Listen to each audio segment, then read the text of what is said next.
Welcome everyone to Comics from the Multiverse, episode 332. I am Peter, and joining me as always is Matt. Hey, what's up?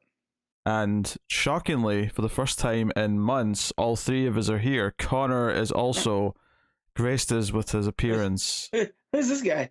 Yeah, I'm here in body, but my mind is elsewhere. Yes. The first episode he's been on with all three of us in months, and he's paying more attention to some stupid sporting event. The biggest sporting event in the world, objectively.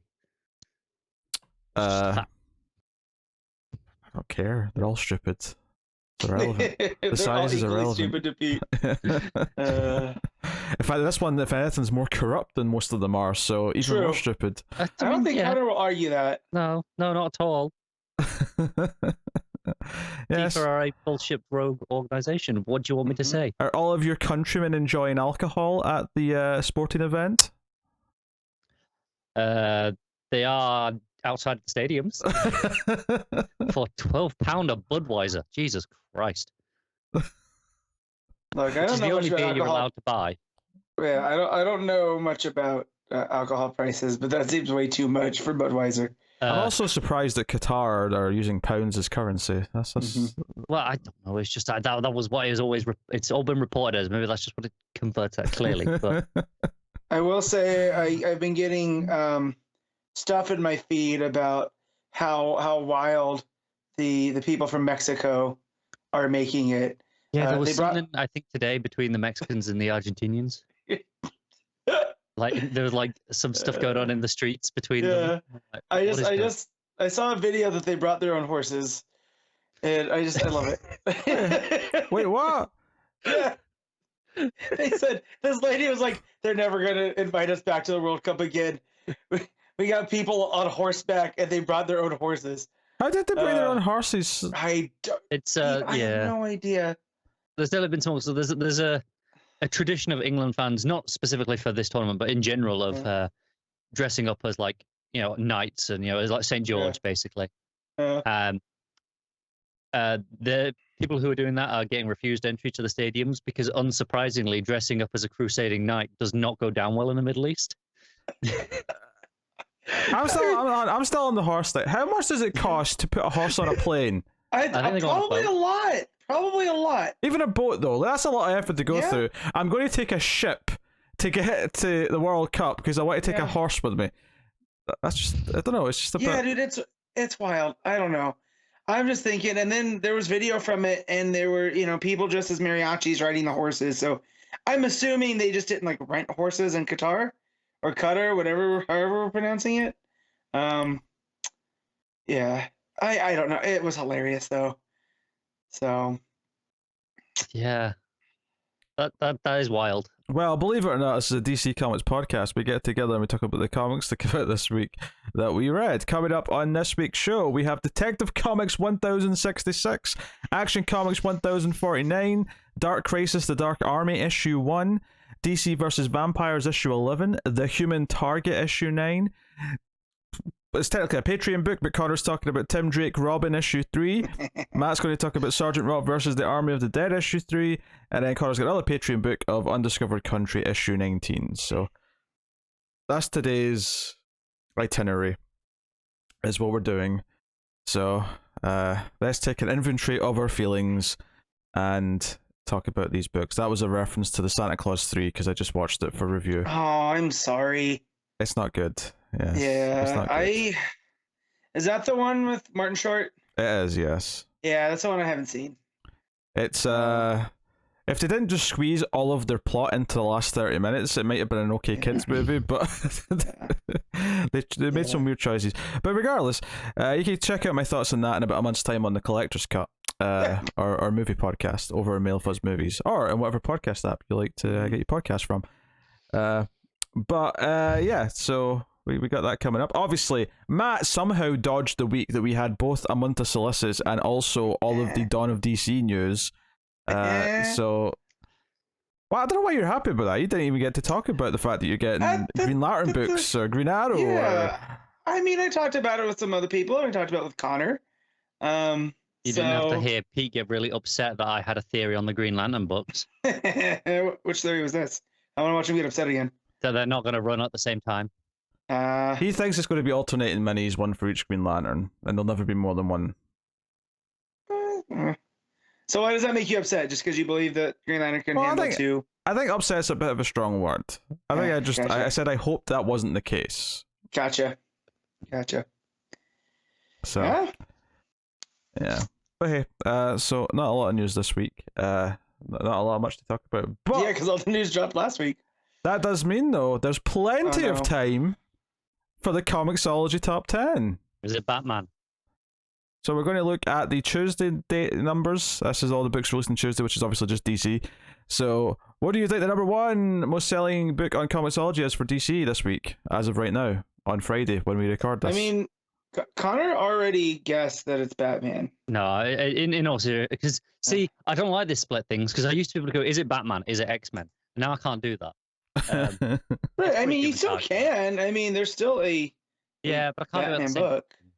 Yeah. So, it's two separate top 10s now, so you're going to have to accept that. Yeah, that's what I don't like. Yeah, I'm gonna guess Tech, just because of the old Batman. It is not Detective Comics, no. Wow. Connor, you got a guess? Yeah, he just said it. Yeah, Human Target. It's not Human Target either. Is it Action Comics? It's not Action Comics. Oh, this is garbage.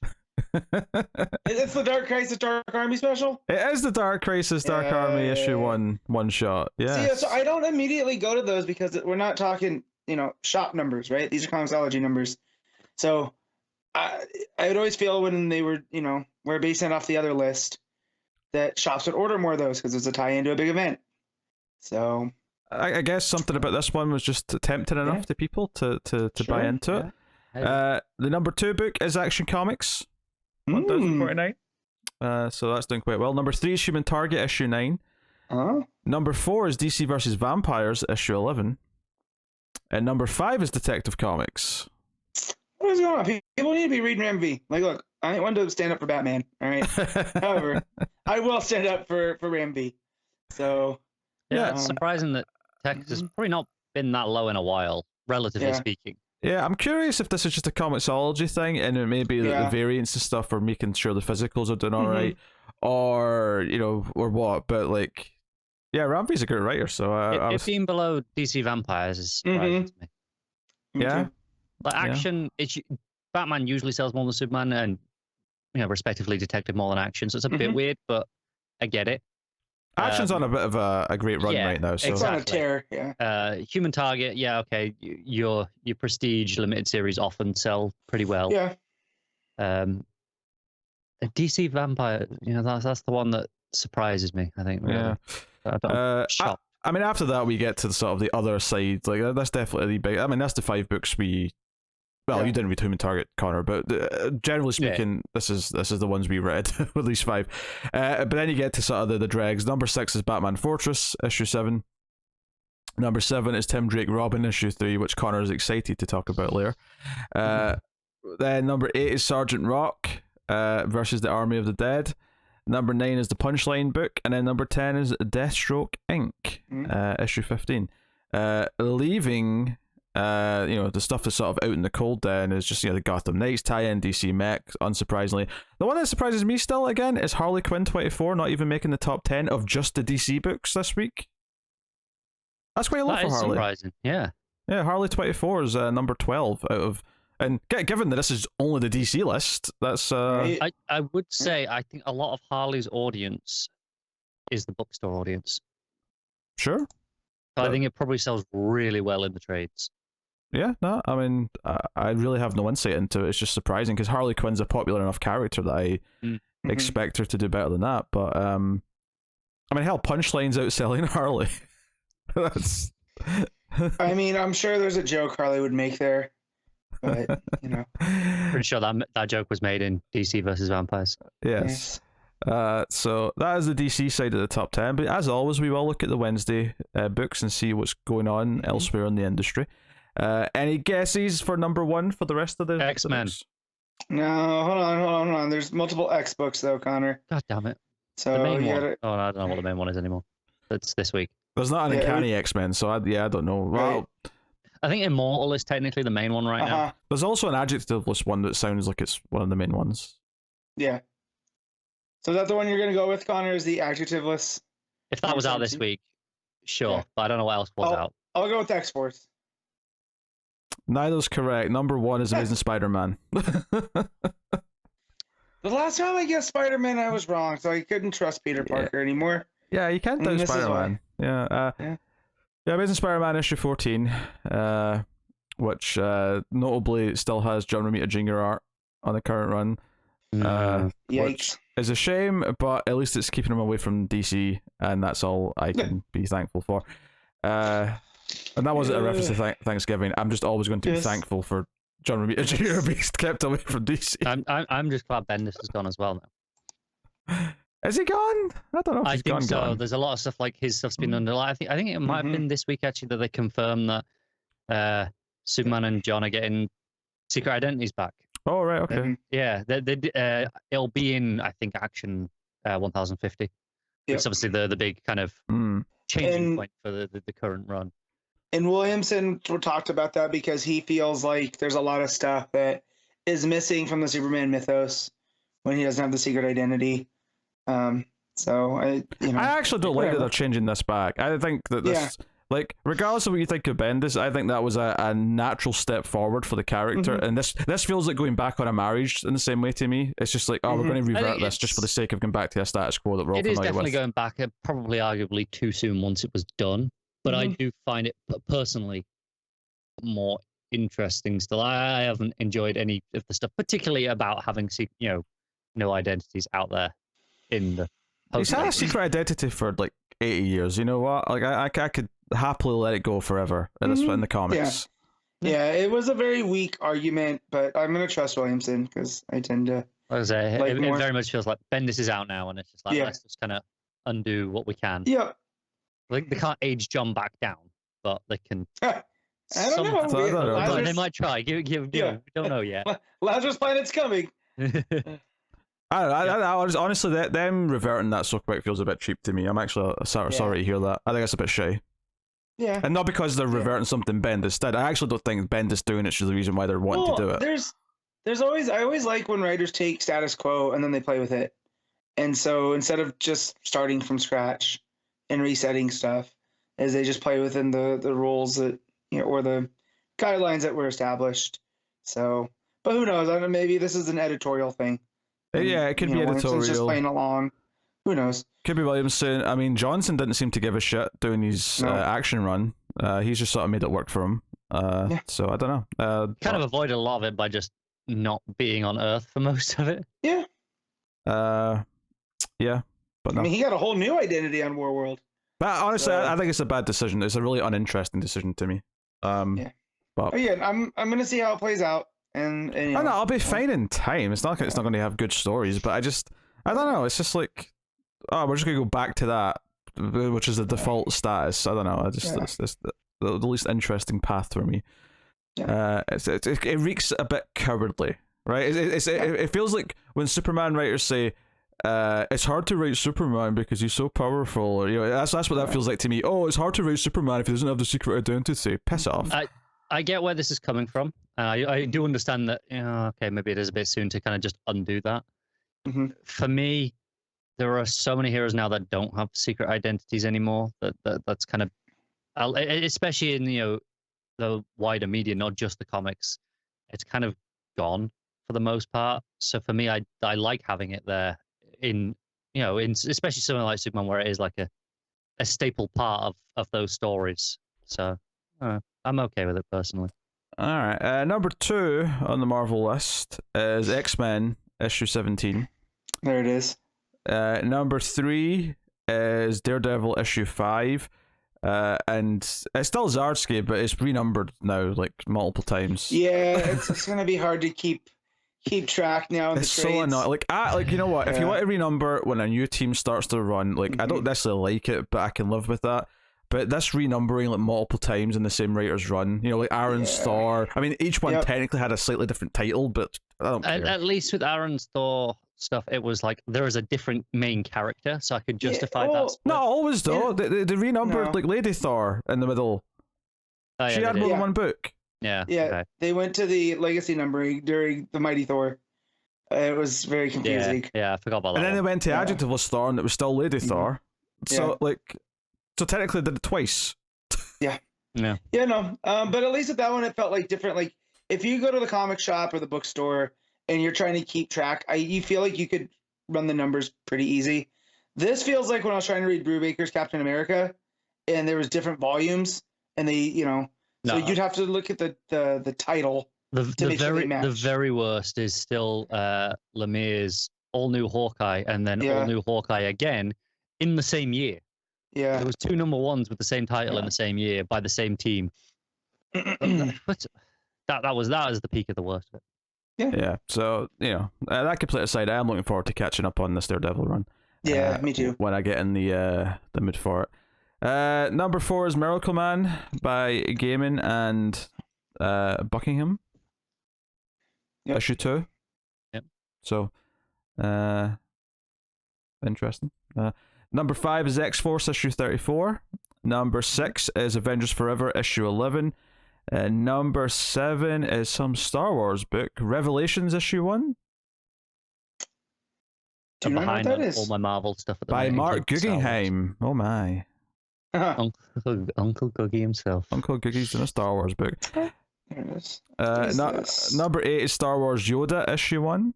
Mhm. Number Who's on that team? That's Cavan Scott and Phil Noel. So that will be.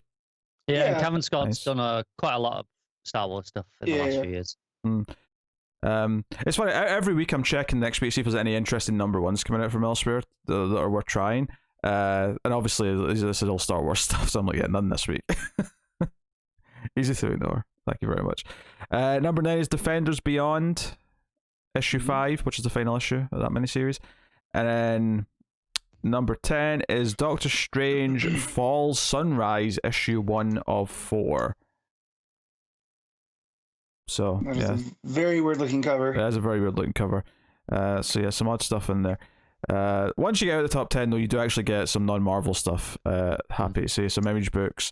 There's a Power Rangers issue in the top 15, Vanish issue 3, which is a Donny Cates Image series.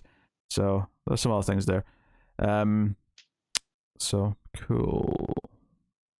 But yeah, there you go. There's your Comicsology top 10. And I was getting requests this week for people to sponsor this segment. So that I thank individual people who want to punish you by ensuring the top 10 never goes away. Oh, good. I will know names to wreak havoc upon. A list of targets. Y'all sure you want to do this? Oh dear. But there you go. That's the top 10. All right. Well, are you feeling all right, Matt? I assume you ate a lot of food yesterday.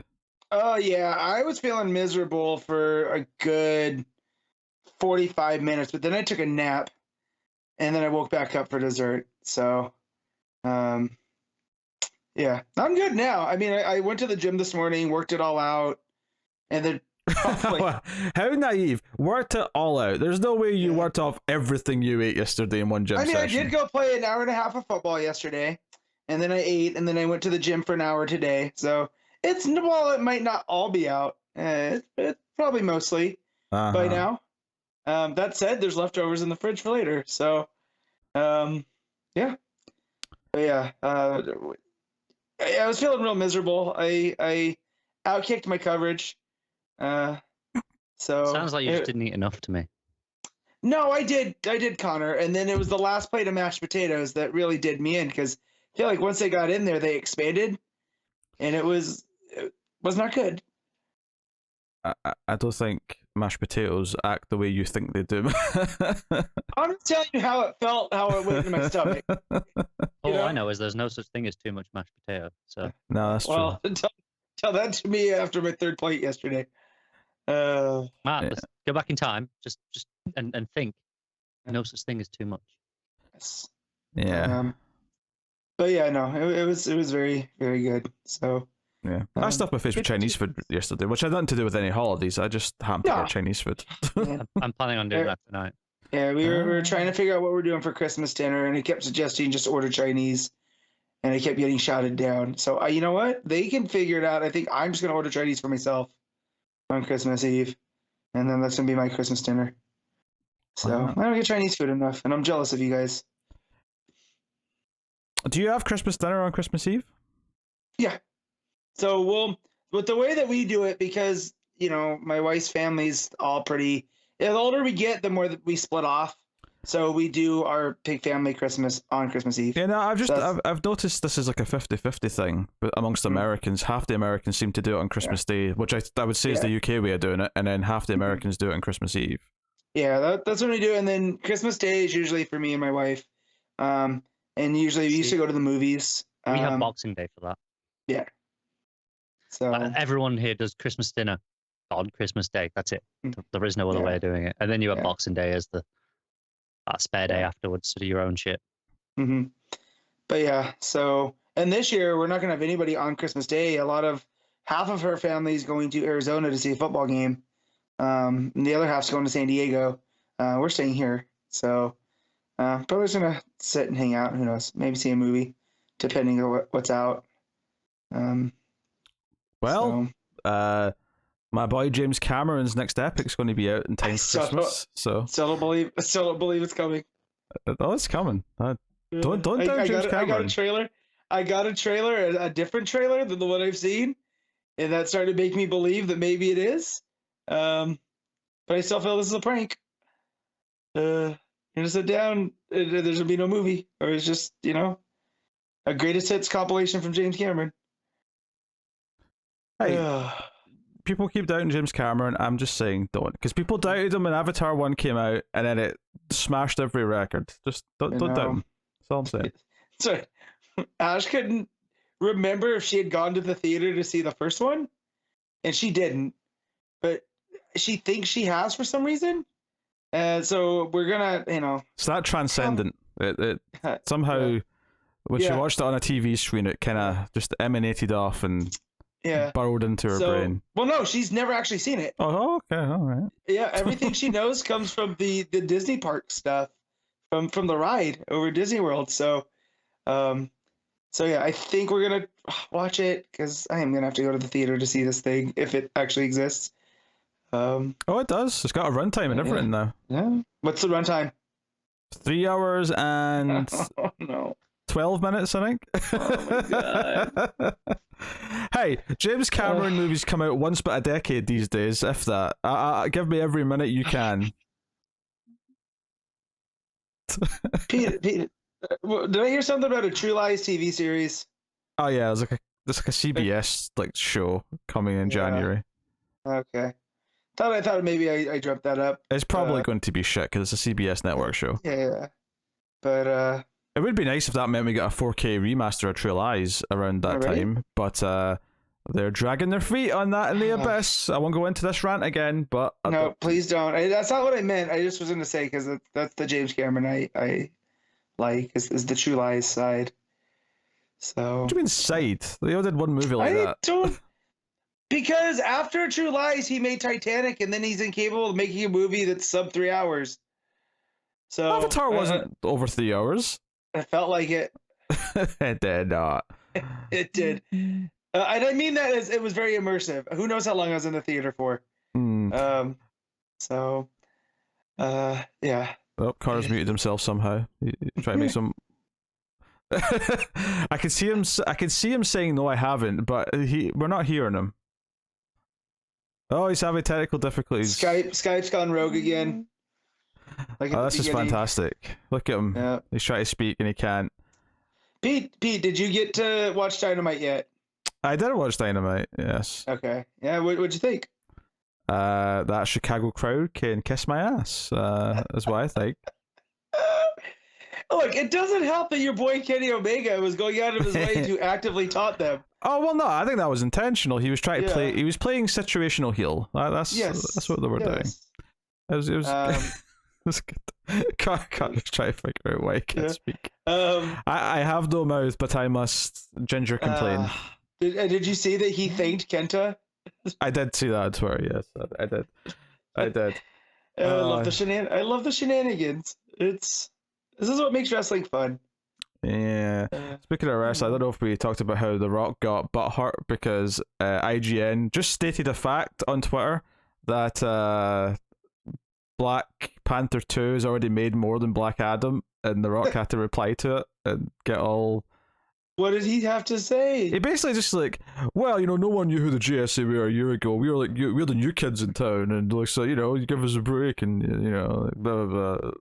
It felt very defensive. It was very thin-skinned. Look, I loved Waid. I think he's a great talent. I'm a DC fan that still yet to see Black Adam. Yet I went opening day to see Wakanda Forever. So new kids in town or not, man, and maybe just I don't know, just let that slide. I haven't seen either yet, and I ain't in no rush. Yeah. And if anyone's wondering why we're just rambling here, we're just sort of stalling for time. We're waiting for Connor. Tries to fix things. Hey, interim champ label's gone. That's pretty good. Yes, right? Yes, I saw that. Here. That's good. Very excited for her. Yeah. House of Black is back. Very excited. I thought it was Danhausen. Or Darkhausen. And yeah. I know instead we get Brody King giving a Gonzo bomb to a security member up on the ramp, and it looks super cool. They look super scary. Oh boy, Connor. It's like the universe doesn't want him back. Yes, Connor's messaging via text by Bird Messenger because he can't speak right now. There's no reason for it not to be working. On my end, everything is showing up fine. Elven Skype is registering me talking. Elven Skype? Is that like a... Effvin Skype. I thought he was trying to tokenize Skype. Well, look at him typing. He's furiously typing. I can see. What if we got a voice modulator for him and he just types his thoughts? There's a cat on the keyboard, hence the typos. I mean, you get into a lot of these keys. You're only making a couple of typos. There's a lot of keys getting hit correctly here. So this cat's not covering a lot of it. Well, the cat's not on the keyboard anymore. I just saw the cat pop up into frame. This is Oh, there was a crackle. No, he's still not speaking. Yeah. I mean, it can't be on my end because I'm hearing Matt. Yep. That's coming through just fine. Did you try to unplug it and plug it back in? oh, he's left the call. Oh no.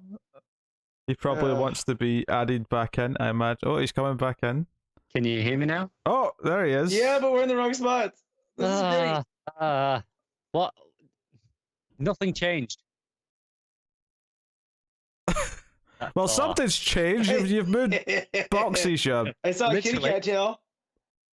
Nothing on Skype was wrong. All my settings were right. All I did then was drop out the call and join back in, and it's fine now. What?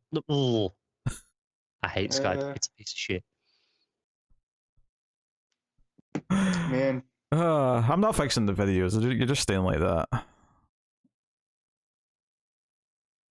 Oh, it's a piece of shit. All right, that's good. Just know I am not Connor. If this is your first, if you stumble upon this, I am not Connor. Direct all hate towards Connor. It's not me. I mean, he can have some of the hate. Connor's going to start getting all these nice messages for people who stumble upon the individual videos that have your Twitter underneath them. Yep. I know, but the opposite. They'll be the opposite. You'll get a lot of shitty messages, Matt. Because they'll think he's you. Yeah. If you suddenly think Connor's full of wit, just know it's me. All right, let's get into the comics, shall we? So what are we leading off with? Detective Comics 1066, Ram V writing and Ivan Reis on the art. So continuing this, this family, the werewolf, yes, all this stuff, continuing on in the book, which. I quite like this issue. So this is obviously Ram V writing. We have a different artist on this issue. Ivan Reis is on this one. Yes. Very, very familiar to me. So as soon as I opened the book, I was like, wow, This art very is people say it looks house style, but I feel like the DC house style has been adapted from Reis. So I think I don't know if it's the inks, but I think this is a lot less clean than yeah, I usually find Reis works. It's a lot heavier on yeah. shadows. And that might have been a creative choice though too, right? Yeah. Maybe it's also slightly because I've read this after Action Comics, but it's very Perkins-esque on the inks, I think, in this issue. I wonder if it's just trying to keep in style with the previous artist or something. Like it's just trying to keep a consistent tone. I'm just saying that I feel like the one thing that's been missing from Batman books is a werewolf. So the fact that we got this guy, I'm very, very happy. I mean, granted, Ben Percy could have put a werewolf in Batman had he written him. Oh, 100% would have done. Right, or Nightwing had he got to finish that run. But yeah, this stuff is Ram V. I like him playing with Gotham this way because like not a lot happens, but there's a lot of like intricate. I can't ever say this word. Like little tiny stuff that's happening to move the story forward. Yeah, what he said. Yeah, so the last issue ended with Batman on Gordon's couch in the dark, being bandaged up and whatnot, and he wakes up here 3 days later, and Gordon's kind of like explaining like where he is, what's going on, and as we're seeing this, we also see that the family, the Arzen family, are demolishing Arkham. They're actually tearing down the building, presumably to rebuild a new version of it. Yes, for the sounds of it. You would think, but and also I feel like this is them finally, getting to change Gotham. It's the start of them trying to change Gotham. Yeah. It's so like there's there's a lot of very ominous lines from them, especially when the young one meets Bruce and talks about how you have to. Well, it's the woman who said it to him actually, but she says, you have to understand how something's built to tear it down, and how the Waynes are part of the problem of Gotham. They're a part of the failure of Gotham. So I'm remembering from a solicit talking about a familial relationship to the Orgums. So I'm wondering if there's some deep down that the Waynes are tied to them. I can definitely see that being possible, given that they've got these deeds from however long ago, like early Gotham days, by the sounds of it. Back they're like some early families. Yeah, like the Waynes maybe married into them at one point down the line, and so this is like, a distant cousin, coming to stake claim, which is again that's a very Gothic trope too, right? I mean, I'm leaning to Connor. Connor's much more the literary. Oh yeah, it's usually with the inheritance. Yeah. So hey, this person died. I don't really know them, but there's just enough of a connection that's plausible. Yeah. So I feel like that's what it's kind of leaning into with the the lady with the multiple pupils. Saying that about the Waynes, which I'm still waiting for someone to address this in story. Like, if you look at a lady and she has multiple pupils in her eyes, I'm waiting for someone to react, and no one has. Yeah, even in Gotham, that's weird. Yeah, so I also like that because it keeps the story on edge a little bit, at least for me. Well, she's bewitching people, right? No one can remember. No one can remember they're seeing it. It's like looking into the headlights. She just kind of. It's creating this this eeriness to her. And not just the fact she's speaking in like vagaries. So yeah, I do love that Batman's out the scene when he's leaving Gordon's place. Yeah, Gordon's explaining, preparing a drink, and wow, back to normal. Yeah, but he's glad Gordon's back. So they do address that he was gone for a while, and this is kind of his return. Obviously we're building up some big things here. I think the most interesting thing about this issue, and I really this may be my favorite issue of Ram V's run so far on Detective, because I love the world building that's going on. It really feels like a lot of the pieces are starting to fall in place, and all this stuff with Harvey I think is super interesting. This idea that I said it was this great tragedy last issue, the idea that he may be forced to become Two-Face again, but it's even more tragic this issue where he's actually just pretending he's Two-Face again, but it's still really Harvey who's doing the horrible things. And I do enjoy having the Two-Face narration, though. Oh, yeah. Like, Two-Face is still in there taunting him.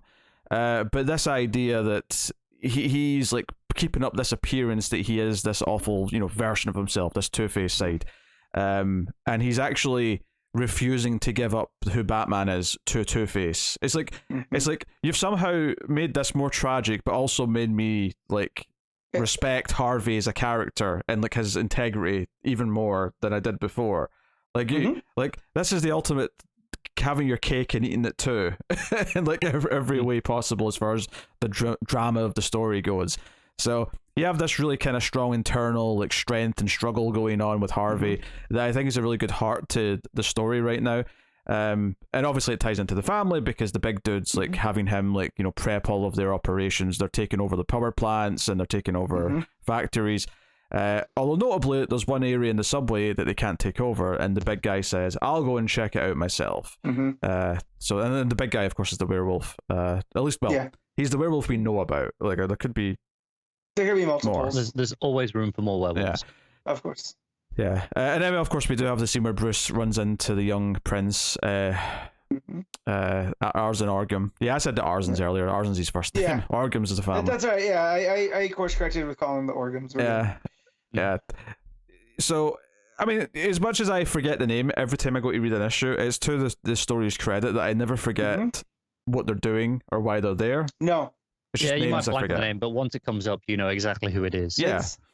That's how I felt watching Game of Thrones back when watching that. Was I couldn't remember the names, but I knew what they were doing. And then eventually, you know, you're around these characters enough. So, but yeah. I want to. Is it Gale? Is he the? Yeah, he's a big guy. Yeah, he's the werewolf. Yeah. I want more about him. Yeah, not just because I like werewolves, but he seems very familiar with Ra's al Ghul, and you know, and that stuff. So I wonder if there's a tie there too. Yeah, in general, they all seem to be familiar. I mean, that's why the League of Assassins were going after them. They tried to kill them in their arrival because they see them as a big bad deal. Pete, you mentioned this was your favorite issue. Mine was the one with the story, you know, of the stuff in the past and in the desert. That stuff was great. With the demon that got placed in that. So the investigation sort of continues where the assassins dude, I always forget his name, but the one who was fighting Batman last couple issues, he turns up dead. Someone killed him, and Gordon's there you go. Gordon's figured out that, well, whoever it is been hiding out in an old power plant, so Batman's checking out this place, which just happens to be also where Gale is looking for like what's causing trouble with the guys that have been sent in from Two-Face. And Gordon also acknowledges, and Batman is aware that someone is sending people down here. They don't know if it's we know it's Two-Face's men, but it could be the Maroni's men, it could be whoever's men. They know there's something going on. But we get this great reveal where Batman just says it's cold, and then the next page is Mr. Freeze talking to Gale, and that's where the men went. Is that Mr. Freeze is down here, and obviously he's not easily taken out. But a great 2-page spread with Batman kind of joining this fight just after Gale's turned into the werewolf with all the sort of the snow and the frost around them. Really enjoyed the action of these couple of pages.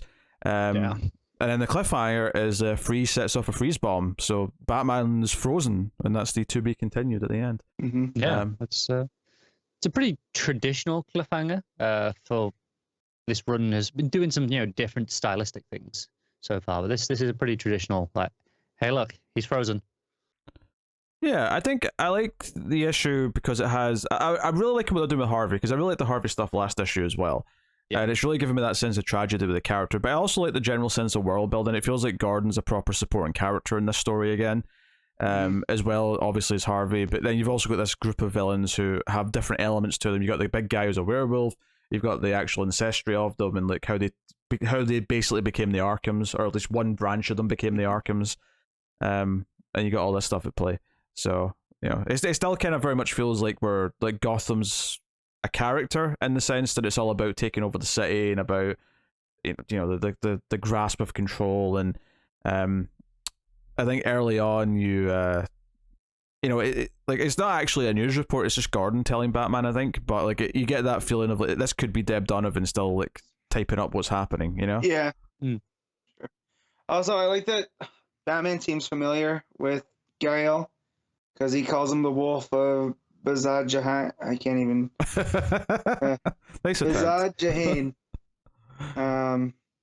And so so just again with the world building there is this is a new character, but Batman is familiar, you know, with stories at least of that. So, and the demon, I couldn't remember the name. I had to go back and look, but it was the Asmer.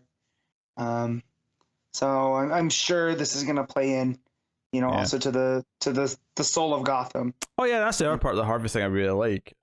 Is the idea that he's got this demon thing inside him that the family's put in, that he can't say out loud what he's actually thinking or feeling because they'll hear it. So this internal struggle with the Two-Face side of him is the only true privacy he has to actually like sort of say what he's really feeling and say what he's really thinking. And even then, he's not really saying it. We're just getting it because of how he's resisting Two-Face's voice. Connor's went silent again. Well, there was a very close goal that just happened. Good save by the U.S. Skype really does not like Connor today. It does not. But yeah. Did you read the backup? Because there's a lot more Harvey stuff. No, I did not read the backup. Okay. No. Can you hear me now? Yeah. What's the point you want to make? I was just saying it's really effective doing that stuff with Two-Face in particular, because obviously most characters in comics can have an internal monologue, and we could get that point across by having their inner thoughts quite easily with anyone. But doing it with Two-Face, with the duality of it, it just gives it an extra dimension to normal. He's got someone to argue with, effectively, which is a really interesting way of having that inner fight kind of come out. And it's funny because I'm in season 5 of Babylon 5 right now, and there's a sort of storyline in that about like an entity that's kind of controlling someone and making them do stuff, and how the real person's in there and like wants to fight it but kind of can't, and there's only like sort of small secret ways they can communicate with like people and sort of warn them that something's wrong. So it's really tragic again that, you know, people expect Two-Face to be evil again. People expect him to go down the deep end and be this mob boss and be the worst part of himself, and he's actually successfully avoiding it, but by all intents and purposes, the world's going to see him as being a criminal again and seeing him being the awful person again.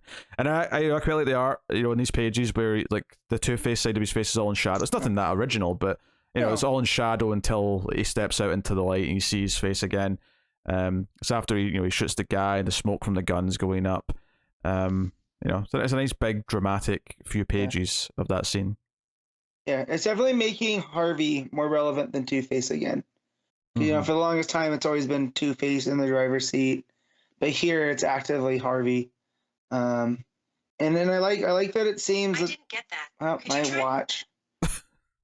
Ever since I got the update, it listens way more closely. Anyway, I like that it seems like the Batman editorial team are taking some of these, you know, rogues and allowing writers to tell these big grand stories. Because like we had that with Poison Ivy last year, or even in towards this year, and now I feel like Two-Face is up to the plate, and Ram V's doing his really cool inner dialogue stuff like he did in Swamp Thing. So yeah, and I enjoy different takes on Two-Face. You know, I like the pure evil one that we got in the One Bad Day, but the best version of Two-Face is always going to be the one where there's the good person in there fighting for control. It's always, and it's so unique to I mean, it's not unique in a general media sense because it's very Jekyll and Hyde, but in terms of Batman's Rose Gallery, it's very unique to Two-Face, and they should play to that because that's what makes him Two-Face, what makes him him. Yeah, well, that's what makes the coin flip work. Yeah. Right, that's what makes this so interesting as well, right? That it's Harvey trying not to be the good person, essentially. Right. Like he's trying to be bad. And it's not just that he's trying to be bad. I feel like he's playing. There's a reason. He's not just trying to be. He's not really trying to be bad. He's pretending to be bad because of the thing that's inside him, controlling him. Because the asthma. Yeah, he has to keep up appearances for that, but he's actually trying to withhold what he can so that he's not making things as even worse than he's forced to. It is, but having the good side be doing the bad things intentionally, you know, not for reasons. But I think it's an extra level that we don't normally have. Well, that's what I mean. The Two-Face narration even says that was you that just killed him. Like you did that, not me. And that's got a lot of weight to it. That's quite, you know, it's a very interesting element. Did anyone read the backup? Yeah, no, I did. Yeah, thoughts, feelings? Did you? I did not know. I'm waiting for Connor. No, I didn't read it. Sorry. Okay, there it is. Yeah, so it gets more into that part of Two-Face where who's actually in control, and earlier in their book, earlier in the first part of the book, they talk about Dr. Mead and how he bungled something. And this goes into that. And while he has this Dr. Mead, who's a psychiatrist, someone comes in and attacks, and Harvey's. It's all Two-Face's narration. Doing that thing from earlier in the book where he's kind of goading him and being like, "This ain't you. When are you gonna let me out to play? I this is what I normally do." Someone comes in and attacks, and I'm pretty sure it's the kid from the first set of backups, who pins Two-Face down and like brings this thing out of him. And he says, "I see you," and it looks like he's talking to Two-Face, not Harvey, and then peels a scab off of Two-Face's face and eats it. And then we get into these inner workings of Two-Face. And let me see, who's the artist on this one? On the backup, I can't find it. But the art goes from just like typical comic book type stuff to like these big full pages of like, we see a split page of it's Harvey on one side, and it's all very like mechanical in like the facial structure, and then on the other side it's all burned away. It looks like Two-Face, but there's like, I think it's supposed to be the asthma that's in there. It's the it's representative of these birds, and it's all like, again, it looks very zombie like, but there's the representation of what Two-Face is this little like disfigured person that is going through and is talking to this person that just ate the scab off of him. And it goes back to this childhood incident that, was maybe the first trauma that led to the Two-Face persona, where I guess Harvey came from a real hard upbringing. His dad, put hands on him and his mom. And so he would escape by going to the movies, and he went to go see Charlton Heston in The Savage, which I'm not familiar with this movie. Pete, are you? I've heard of it, never seen it. Okay. Connor, have you? What was the movie called? The Savage, Charlton Heston. No, I've never seen it. Okay. Apparently, it did a number on him, and he left because he couldn't take what was going on in the movie. And these kids hold him down and cut his face. And they start calling him a crybaby. So he grabs a brick and, decides he's going to fix things. And this is the first like occurrence of Two-Face. At the end of this, Two-Face wakes up, or Harvey wakes up is woken up by Two-Face. And he's like, "Hey, we got to talk. There's stuff going on here. Mead got away." And that Two-Face, the little representation of him inside, is in the Harvey side now, holding a brick, basically meaning like he's gonna get control sooner or later. And yeah, it was the artist was Hayden Sherman, so a lot of fun stuff going on in here, because as we get deeper into Two-Face and Harvey, the more like the story's told in like these framings as it goes down his body. So it starts at the head, and then as it goes down, you see like the trauma happening is like in his heart region and his chest, and when he decides to hit the kids with the brick, it's down in his gut. So a lot of cool multi-level storytelling going on. But yeah, it really, this backup, like kind of like the last ones, which then I feel like I have to go back and read the Gordon ones that I skipped out on, are really informing what's going on in the main story, which is cool because it's not like, usually when stuff like that happens, it's because the same writer is doing them and they just feel like an addendum. But this is Cy Spurrier, I think. Hold on, let me double check. It is, yeah. Yeah, it's Cy Spurrier, who I guess just has a really good communication with Ramby, because again, this reinforced the Two-Face stuff that happened in the main title. So, but yeah, definitely recommend it if you guys have time to go back and read it. It's a real fun Two-Face story. Yeah. All right, what are we all rating Detective Comics then, Connor? I think it's a straight 8 from me. Matt? 8.5. Yeah, I'm with Matt. I think an 8.5. So, there you go. Action Comics 1049. Philip K. Johnson writing with Mike Perkins on the art. Obviously, we had the new gods showing up at the zoo last issue, and we also had obviously Lex further manipulating and interfering with Metallo to get him into the fight, as it were. And we see that's kind of where we start with this issue, is that when Metallo's sister didn't show up to visit, it's not just that she was held back. Lex literally had her framed for murder, as he explains to her, or explains to him, sorry, in this opening scene. And that maybe she'll get a lenient judge if Metallo does what Lex wants him to. This was never a request. He's, this is full on like evil Lex. I'm so glad to have this evil, manipulative Lex back. Really give him his teeth back. Oh sure, yeah. It's super malicious. And I think it works. Just to skip ahead to the other scene with Metallo later, where like part of me was thinking you didn't really have to kill the guard, did you? But the way he feels bad, he's like, wait, I like this guard. I was hoping you weren't working tonight, but I'm sorry. And then like as much as I'm like, you could have just knocked him out. But I think that it drives the tragedy more, just because he's either 100% in or not, right?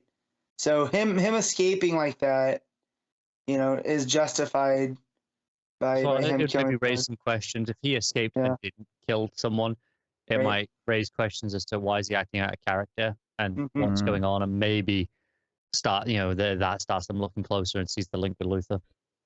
Do you know what I think I like? Is that I think you can make some obvious parallels here with Two-Face and Detective right now, but what I like in terms of the differences is that while this is also someone being forced to do something they don't really want to do by a villain to be villainous, I think it feels very different to Two-Face in that with Two-Face there's this very kind of like good side to him, right? You get the Harvey Dent side and it's this Jekyll and Hyde thing, and like there's a real genuine good person. I feel like Metallo, on the other hand, just feels like this sad guy who's like, you know what, I'm tired of being the bad guy. I just don't want to do it anymore. It's not this grand thing. It's a lot more depressing and sad than the Harvey stuff. Because at the end of the day, Harvey Dent was still, the prosecutor, the district attorney. He still has that side of him that wants to change things, and it seems like Metallo here is just given up. It's like, yeah, he might have been like a high-ranking army guy, but he has nothing else left. He's basically a brain in a shell. And he just, he even tries when Luther first comes to him, doesn't he try to kill himself by disconnecting? He does, yeah. He tries to kill himself. And that's where he tells him about his brother or his sister. And he's like, I wouldn't do that. So, yeah. Yeah, because Lex is like basically the body he's given him is giving himself a way to like project himself and talk to him, and he like Metallo can't get away from it unless he kills himself. That's kind of where we're at with it. And that's all, pretty sinister in and of itself. But there's something so sad and kind of pathetic about Metallo in a sort of sympathetic way where he just wants to be left alone. He doesn't want to do anything bad anymore. He doesn't want to do anything good either, but he doesn't want to continue. He's done. So yeah, really really sad stuff. And then you've got the Superman with the new gods. Superman's like, I'm more powerful than I was before because of the new white star. All that stuff. Perkins art's pretty damn solid. Really moody. It controversial. I don't think I like Perkins on this book.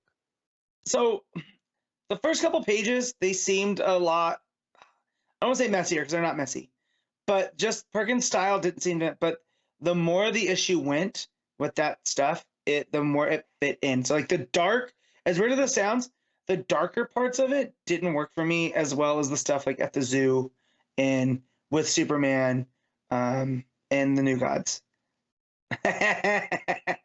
We can't hear you again.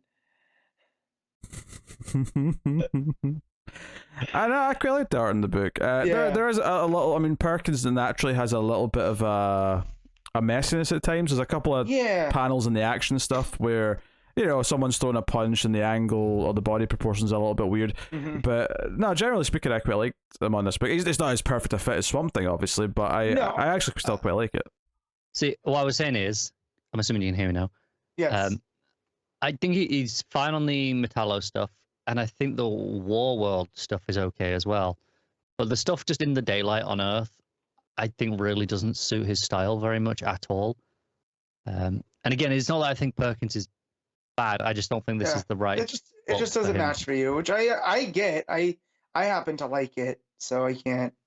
I like the stuff with Bibbo and going into the area and helping people, just the way that's drawn with the shadows and stuff. Yeah, I think it works out really well. The kids are using their powers to help.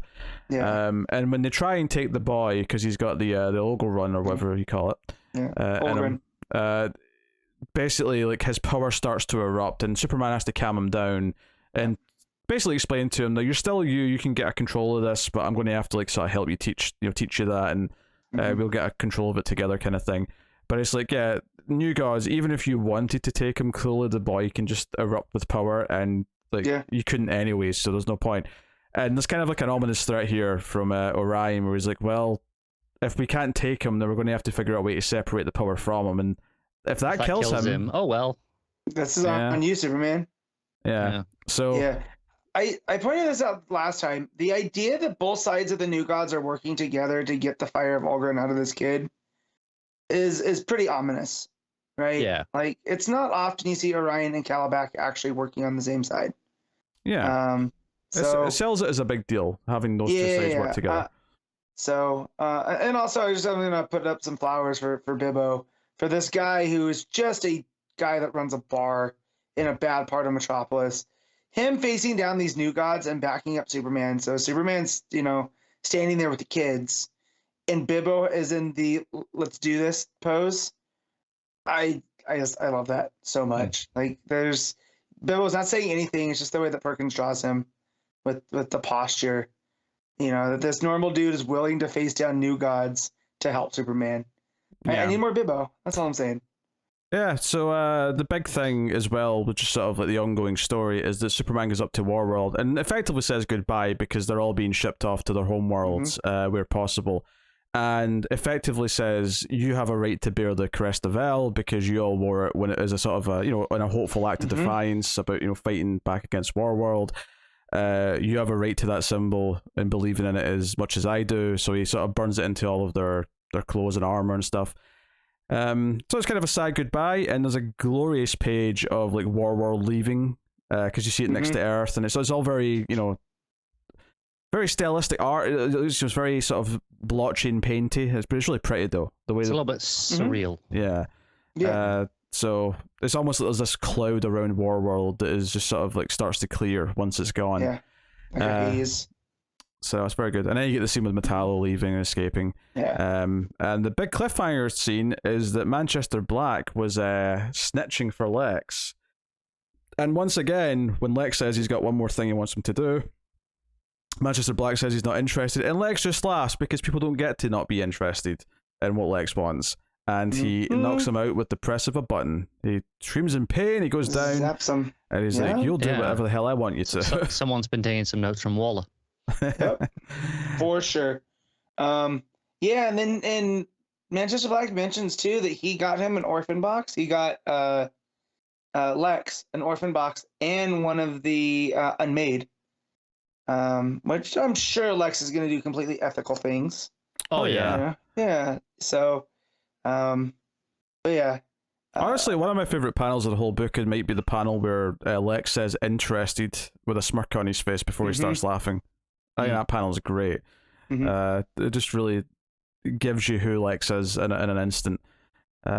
Really good stuff. And then the backup, which is still Johnson, it's wrapping up this stuff with Chaitel trying to get his revenge. So it's a bit of a fight. Ultimately, Thilla kind of beats him by taking it part out of his tech, which makes his monster falter. And we see them sort of at the end of the book, so she's got her new outfit on, it's got the Superman S on it and all that. Looks pretty cool. There's a bit of a cliffhanger at the end with someone coming to like rescue Chaitel. Does anyone know who this is? Exactly? Yeah, that's the guy that killed Mongol. I forget his name though, but he was the Warworlder that betrayed Superman. Oh, this is the Kryptonian. Yeah. Oh, okay. The one guy, and that's how he appeals to Chaitel, is that he goes, you were with the Mongol who was, and he spoke highly of you. So why don't you come with me? Honestly, yeah. because you get one panel of him, and you know, I Yeah. didn't recognize him because he's got a beard and an eye patch. Yeah. Yeah. I'm assuming that's who it I mean, was. it's a good yeah. It's probably the Yeah. best guess I could think of.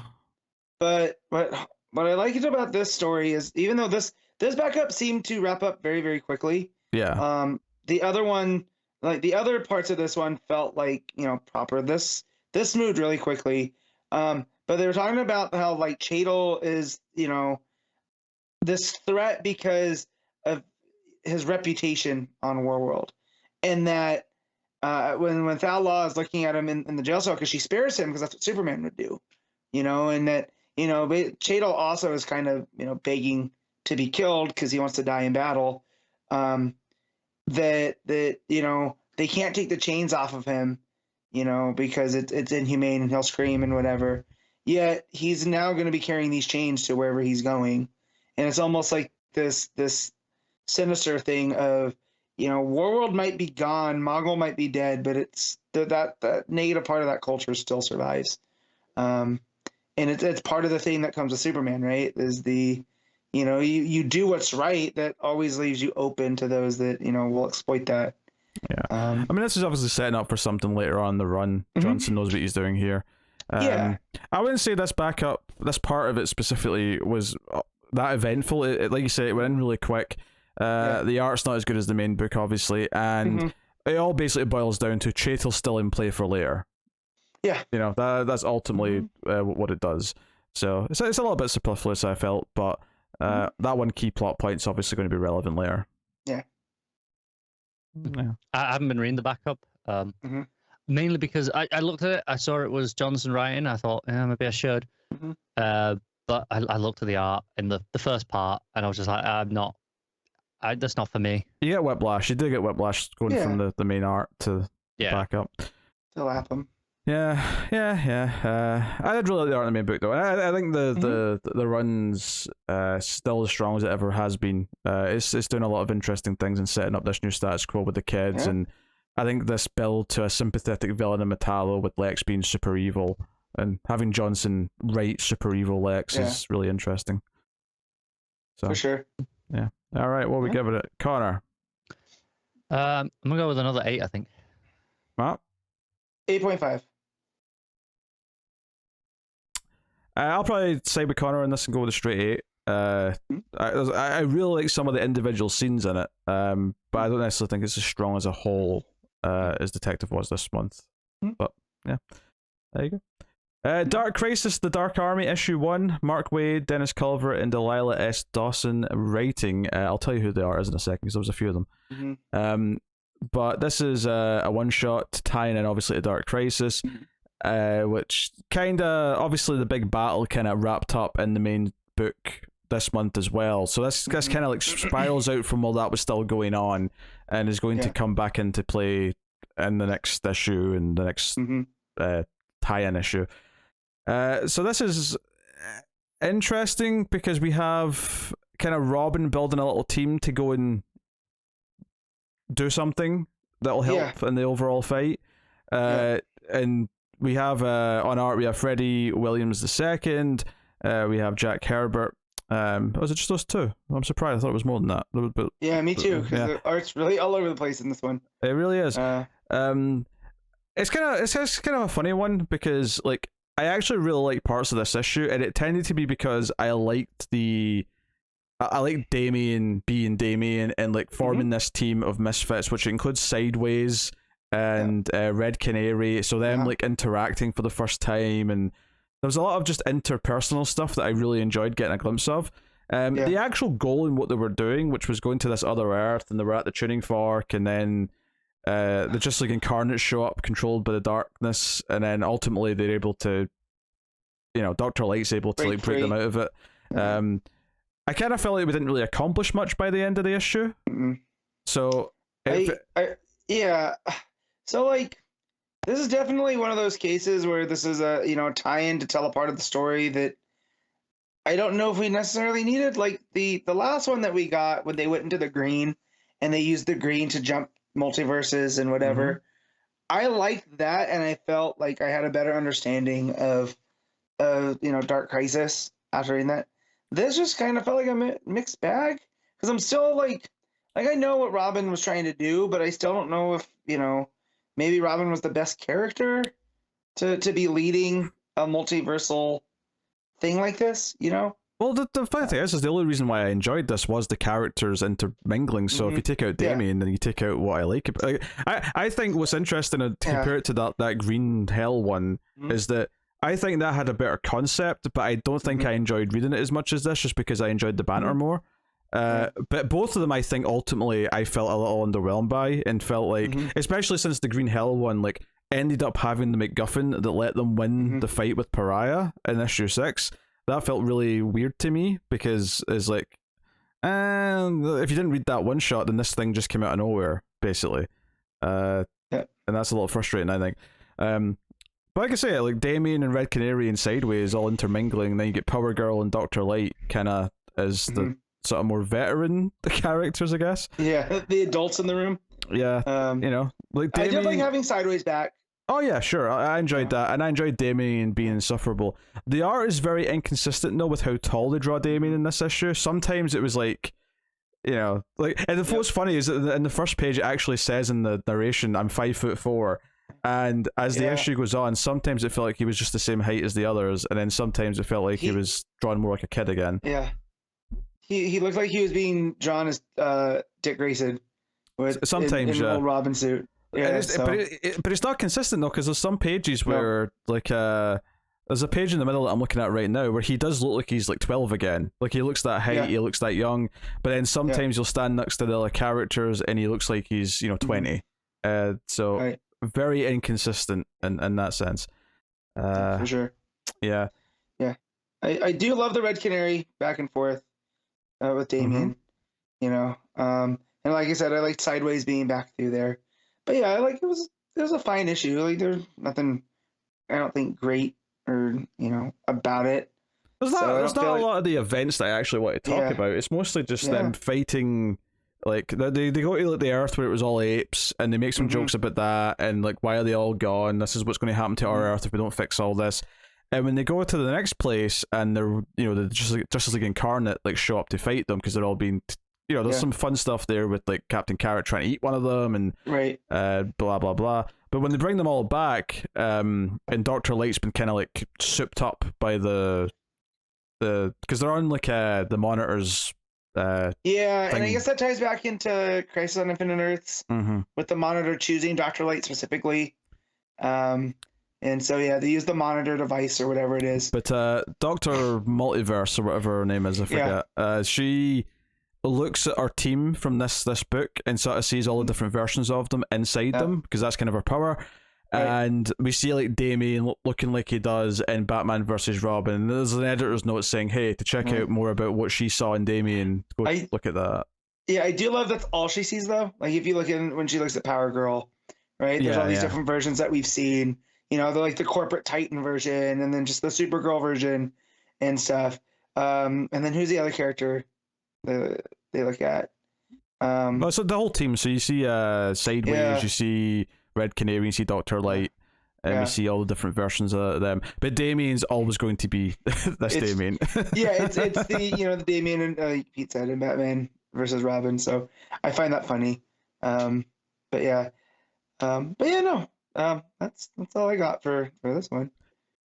I mean, I'm excited to see more Red Canary. Probably, I imagine in the new Green Arrow book when it launches, I would expect. But at least in because I got ads for Lazarus Planet, and Red Canary seems to be she's showcased there. That's true. Yeah. So we'll see. So hopefully we get some more of this banter.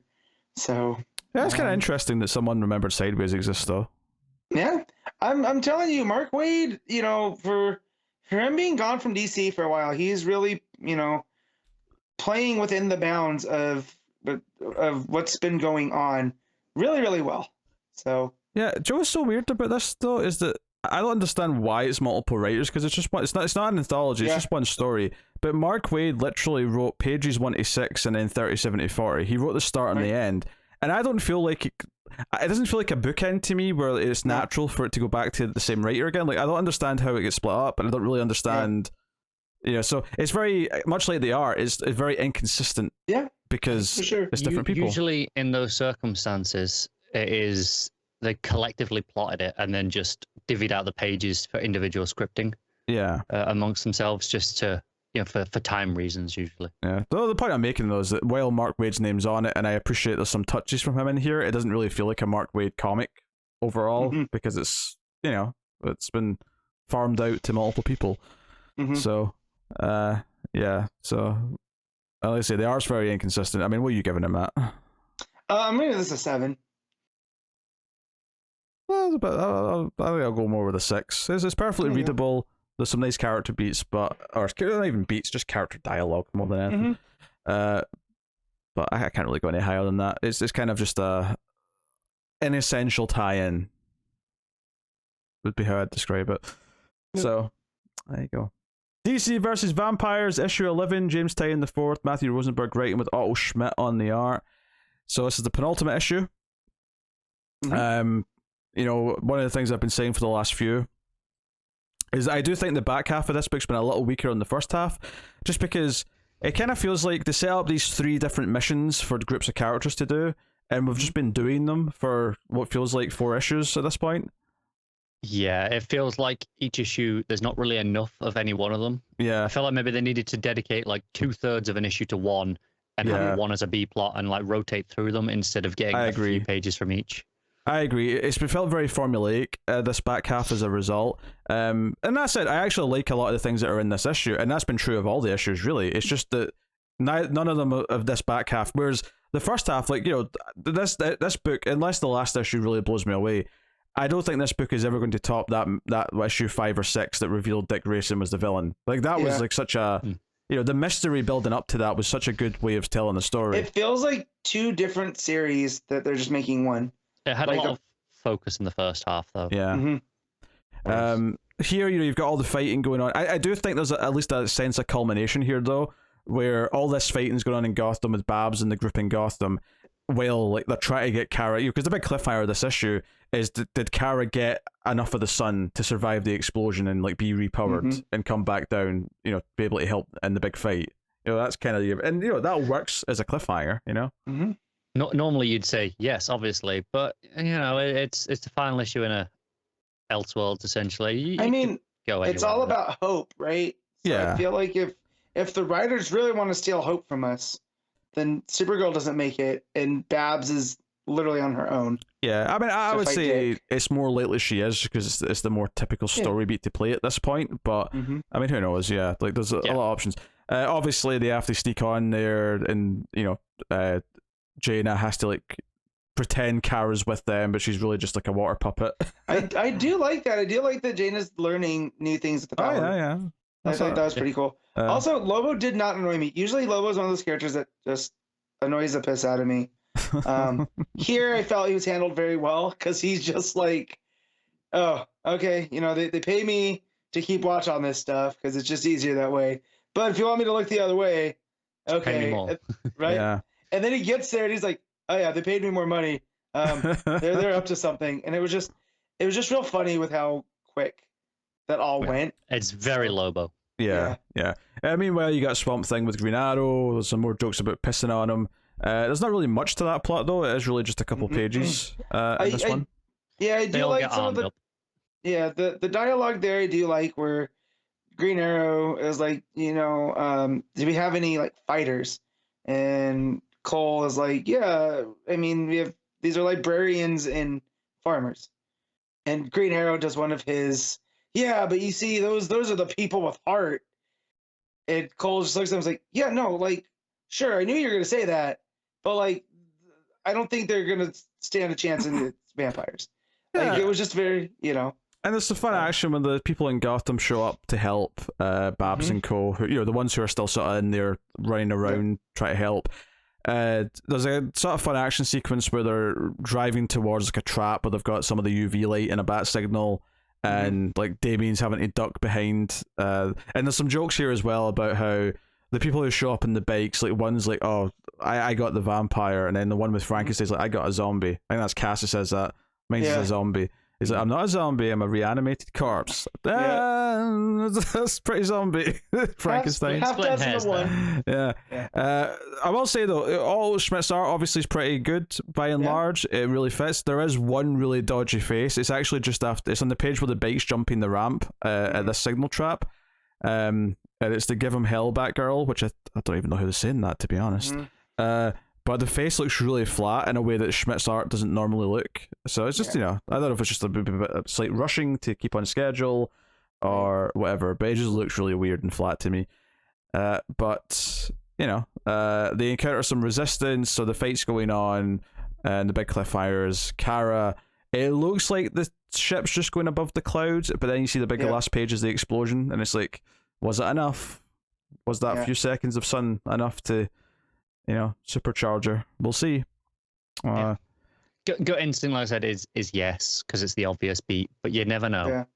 Yeah, I suspect, we'll see them struggling in Gotham next issue, and then Carol will come in for the big save, and but it'll be Babs and Dick one-on-one, you'd assume, in the final fight. That'll be the final beat. Yeah. Which would be, possibly good. I still just wish they were a little bit more, the writing team were a little bit more clear what the vampire rules are in this one, just because, like, so if they kill Dick, do all of the other vampires die too? Do they get transformed back to I don't think they get humans? transformed back, but I think the idea if you take out the king, then it's easy to deal with the rest of them. Maybe I think it's funny. This issue does kind of do what me and Connor were just saying at the start of this, which is not doing even amounts of each of the three stories so that it feels like they can focus on something. This one kind of does that because it does actually diminish the Swamp Thing and Green Arrow story enough to make the other two feel like they've got a bit more to them. So this is probably the best issue out of the last like 4 or 5. So it's just too little too late at this point in the series overall. It's still a fun little side jaunt in the DC, like I'm still enjoying reading it. It's still always a quick read, but it's just and it's Schmidt's art helps. It always looks pretty great. It definitely felt more special in the first half though, and it definitely crescendoed to that reveal of Dick racing like so well that this back half feels just alright. It's just a bit of fun in comparison.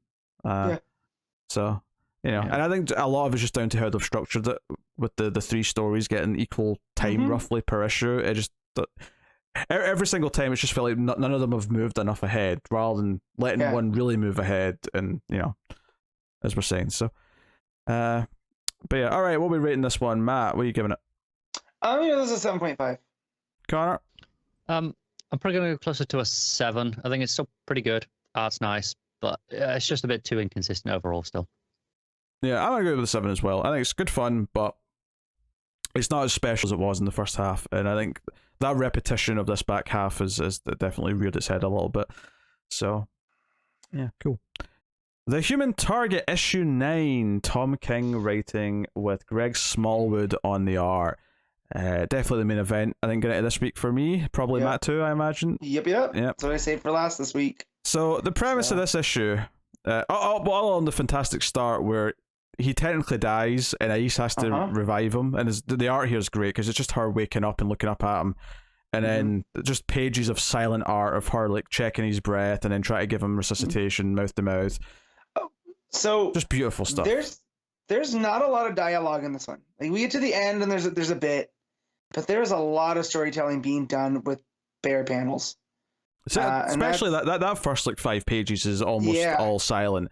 There's a lot of narration after that, but that first 5 pages is just all silent. Yeah, it's so well handled. You know exactly what's going on in Ice's head. Yeah, and then even when we start getting to the dialogue and the narration and him being revived by Dr. Midnight, it keeps going because it's one of those things that they would talk about Ernest Hemingway's writing. It's what he's not saying. That's all through this whole issue. Oh, for sure. So the premise of this issue, once he gets resuscitated, is that he's clearly concerned that Batman's going to come for him. And that's all he's got in his head the entire issue. So no matter what Ace says to him, no matter what they're doing, where they're going, he's just always thinking about where's Batman coming from, how is he coming after me, when is he coming after me. he's next. He has to be he has to be next. And there's a great bit of the art here actually, when he wakes up and Ace like holds up his flask and says, "Don't worry, I brought this." This panel said so much to me. This idea that she's enabling him, right? Yep. The way she's only sort of half in the panel with her face feels like, even though she's smelling, it feels very like mischievous. It's sinister. Yeah, there's well, even when you get the first page and he's laying in the bed and the shadow goes over him, and I'm like, oh, I know Batman's coming, right? It's kind of teased on the, and it's ice that's like this shadow that's looming over him, and then that continues into the what panel you're talking about with and obviously her frustration in this issue is that he's not telling her why they're driving in the desert or where they're going. He's just running. And again, there's just this great panel. It's like it's when we skip to them in the car, the second page of that, where she's looking over at him, like the expression on her face as she's like, like, I mean, I'm going to talk about the fact that you technically died this morning, or are we just driving? So, and all he's thinking the entire time is Batman's coming. Oh, it's him. They go to a diner. Oh, that's him in disguise. He's at the diner, and he goes up and talks to this guy and ends up getting punched and punching back and knocking this guy out. What I like is like, yeah, that's him. I know it's him. The way that he's sitting, he's just missing the match, but the glasses are a dead giveaway. And it's not him. Right? It's just some dude. He thinks it's Matches Malone, so he does this whole thing, and there's an homage to the Guy Gardner One Punch, where the who he thinks is Matches Malone hits him first. He absorbs it, knocks him out with one punch, and then realizes that it's not Batman because the punch didn't hurt, which was a real fun, And what's great about this issue too is like it's a tonal shift from what we've seen with Christopher Chance, right? Is this guy is so confident and competent, and he's always in control of the situation. And here, for the first time, like in 9 issues, he's almost like this paranoid maniac. Oh yeah, and what's so great about it is that it all builds up to his final realization at the end, which is the perfect like payoff to like all of this paranoia. He punches this guy out. Ace has to apologize and pay for like the coffee. And, they go. There's all these close-ups of the eyes. He eventually swerves the car off the road, and they actually end up walking through the desert. And she's trying to talk to him repeatedly throughout this, and he just doesn't want to. And is shockingly not that mad at him, despite what he's doing and what he's up to. But again, they kind of bond. There's a moment where she says, "I'm kind of afraid of what I could be." He's like, "Yeah, I'm kind of afraid of you too." And they're having this heart to heart. She builds an ice house in the middle of the desert for them to stay in overnight, and they go in, and she's asking more questions, and he's like I've got to like pay attention. I've got to like do this because of what's happened with Guy. Like there's someone who's better than me, and I have to do this. And like she asks, "Who's better than you?" And he just kind of deflects again. It's like, "Look, I just saved your life. You've been lying to me," because he finally admits this issue that he's dying to her. Right. It's like, "So you're dying in 4 days. Just answer the effing question." And he just turns and says, Batman's better than me." And she just has this look, and then the second panel is her going, F or whatever she's saying, behind the censored bubble. I love that reaction because it's like all of a sudden everything he's been doing makes complete sense to her, and she didn't think anything could. But the idea that Batman's coming for him, wait a minute. And that's why he's so paranoid. He's like, Batman's going to know that we killed Guy Gardner. Because he'll see through everything. He's like, I'm good, but Batman's better. Yeah, we faked that message to convince people he was still alive, but somewhere else. Yeah, Batman's going to see through that. And when she builds the ice house, he's even talking about, it's like, well, this is good. We'll see him coming from wherever. He can't get the drop on us in the middle of the desert. And he's still so fixated on Batman catching him. And then finally he gets some rest. And is this when they have the discussion about how they got their names, right? Somewhere around here, yeah. Yeah, that she's like Ice. It's just kind of it's a man name. It's kind of what I do. But Chance is like, yeah, but it's kind of nice. It's straight to the point. She goes, "Why are you the human target?" And he talks about how he was always the first to volunteer, right? So in this training, whatever this training he went through, when they needed to test anything, he was the first one to volunteer.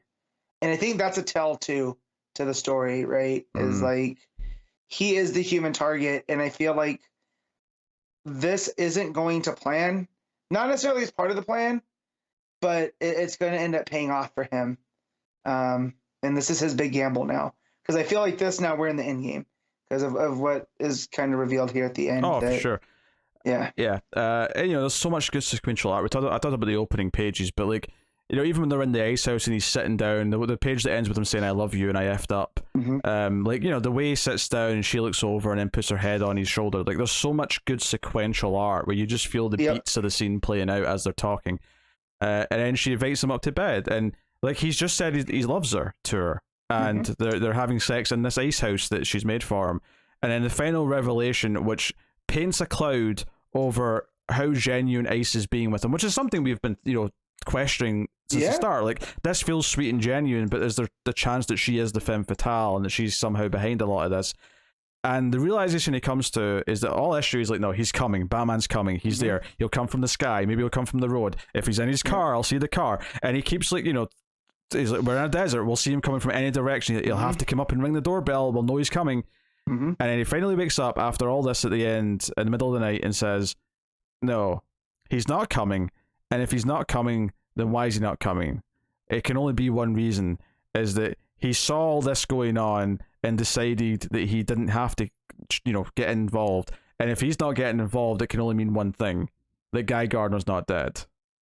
Yeah. That there wasn't a murder, and that's why Batman's not after me. And the final panel, as he says this, is he's looking over at the sleeping Ice, suggesting that if that was a fake death, if this wasn't real, then she's involved in it being fake. Yep. She had to have helped fake it. And this is, so again, with him, this wasn't part of the plan. He was getting played, and now, in the next 3 issues, we're going to see how he puts it all together and, lets her know that he knows, and becomes, now he's the real human target, right? Like, it's taken 9 issues to get to the point where he's the actual human target. It wasn't the Lex Luthor thing. It's going to be dealing with Ice or whoever else is responsible for this. And I'm still excited because I still think that somehow this is going to all turn out to be a play by him because he's the human target. Somehow, some way. And part of me also thinks that if we're revealing this at the end of issue 9 and there's 3 issues left, it's still possible that she has real feelings for him, and it still might turn around into something sweet. But I don't know. Right. But the obvious read at this point is that her and Guy are setting him up, and that, like, this faking Guy's death before he dies is like, she maybe already knew that Chance was dying, and the idea being that he'll stop investigating because he thinks he's already killed Guy because Guy was behind it, so he's already dealt with the murderer, and therefore after Chance dies, Guy can come back out and no harm done. But then I'm thinking he's so good at his job, right? Is that they faked this fake call to Rocket Red from an alternate dimension, and now even Rocket Red believes that's where Guy Gardner is, and now I feel like Ice is going, oh man, are we gonna get it? That's what the F's about, where she lets out that when he thinks that Batman's after him. It's not necessarily that Batman's after him, but she's like, oh man, he's farther along in this than we thought.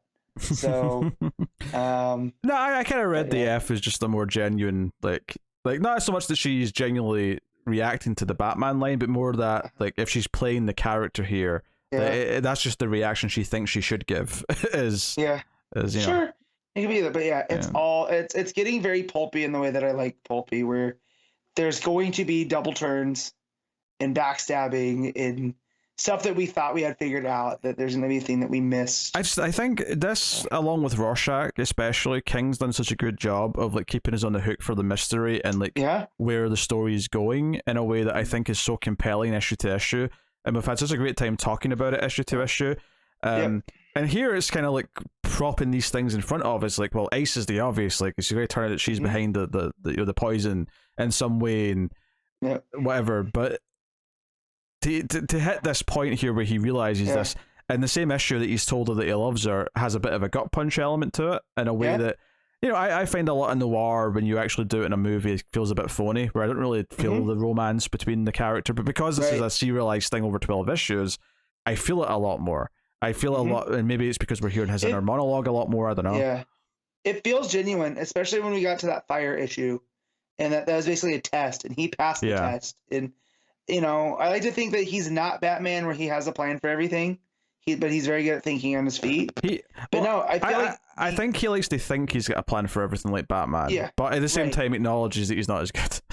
Right. But what I mean is, like, I don't think that was him putting a play over on fire. I think he really not at all. Does think he has these feelings for Ice. And this is where a lot of the issues coming from now. I mean, I think a lot of the story with him and Ice is him, like, early on in the first half especially, was him trying to resist the feelings, because reaction to when he'd feel something when she'd come back and they'd sleep together or whatever in those early issues, it was always, shit, I feel these things, or shit, like, I've tried to resist the spell but it's not working, like, I'm in head deep now, so it's man. Again, I like Rorschach a lot, but with each issue of Human Target, this is becoming my favorite Tom King thing ever. I mean, I don't know how to compare them at this point, but like, yeah, it's just, Danger Street, is, it could be, right? High up in the anticipated list now after all this. And also because we know how familiar Tom King is with Batman, the fact that this entire issue, he writes about Batman, but doesn't mention him until the back third. I love that he never shows up though. I love that Batman's this specter, like, weighing down in the entire issue, but it's always just in Chancy's head and he never actually appears. But you still feel that Batman presence though, even though he's not there. Yeah. So, like, and I would use a wrestling term. King used this issue to sell Batman in a way it's so strong, in a way that is so effective, despite never having him appear in a single panel. That is very effective. Yeah, for sure. It put Batman over in a big way. So very good. The art is phenomenal. All these sequential moments in the art, the reactions, the glances that Ace is giving him, and like that one where she's only half in the panel, which feels kind of like, oh, is that a little sinister? The way she's kind of like almost a devil on his shoulder, like encouraging his bad habits, kind of thing. There's stuff there. There's stuff to be said. So, all right, what are you giving Human Target issue 9? 9.5. I agree, 9.5. That's where I'm at with it. It's fantastic. It's better than anything Connor read this week. I'll say that much. No, I'm not rising to the bait. Okay, you don't have to raise to the bait. But Connor gets to speak now. Because it's now Tim Drake Robin issue 3, which is written by Meghan Fitzmartin and art by Riley Rossmo. So this is a Patreon book, but it's also a new issue. So so it's not Connor doing 2 in a row at the end. I put this before Matt talks about another book. So take it away, Connor. Who loves Rossmo? Connor loves Rossmo. He has some baffling layout choices in this issue. I just do not understand what he's going for. He's done that thing again. I mentioned a few times during Harley Quinn where he has to physically guide you through the page, like with like prompts. Like in this case, he has lines connecting to circles, like white lines superimposed on top of the art. So to make sure your eye follows in the right direction. I just can't help but feeling if you're needing that, so I'm looking in the right order, you're doing something wrong, just straight up wrong. It's not good enough, and that's on like the second page of the book, I think, that he's got to do that. So yeah, it's not great. But the first half of the issue is probably the best this book has been, despite the awful art. But at least the writing. It's the best characterization of Tim so far. It's very much classic Tim in the mold of being Bruce's real successor as Batman specifically. In the case of, so he's fighting all these Robins, which is how it showed up last time. It's literally clay versions of Dick, Jason, Steph, and Damian. So he's fighting 4 of them. And it's obviously very clearly not them, but they're mimicking their fighting styles. So it's Tim breaking down, how to beat all of his siblings, so to speak. And it's very much, Tim as the detective, successor and being that. And that stuff's not bad from a writing side of things. it's just rough to watch with the art. Yeah. But that's like the first half of the issue. There's enough. He's in trouble. But he's still as Robin, and Bernard shows up. It's like, hey, my boyfriend lives near here in a boat. Let's go get you fixed up. So he's like hiding out in his own boat in disguise, and like being like, yeah, I don't know any of this, and he's hearing all things that you know what he actually thinks about his home. Like, oh, it's a bit of a murder shack, but it's fine. It's got charm. And he's like, okay, no, I need to put this mystery together, and figure out what's going on. And that's basically the end of the issue. Is there's just okay. There's now seemingly going to be a clay version of Tim as well, thrown into the mix.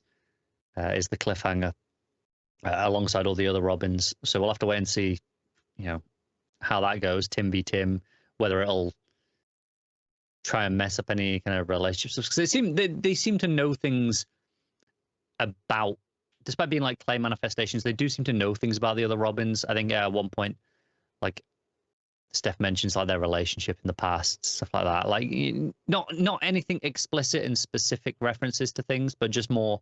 It feels like they have a general understanding of Tim's relationship with the other Robins.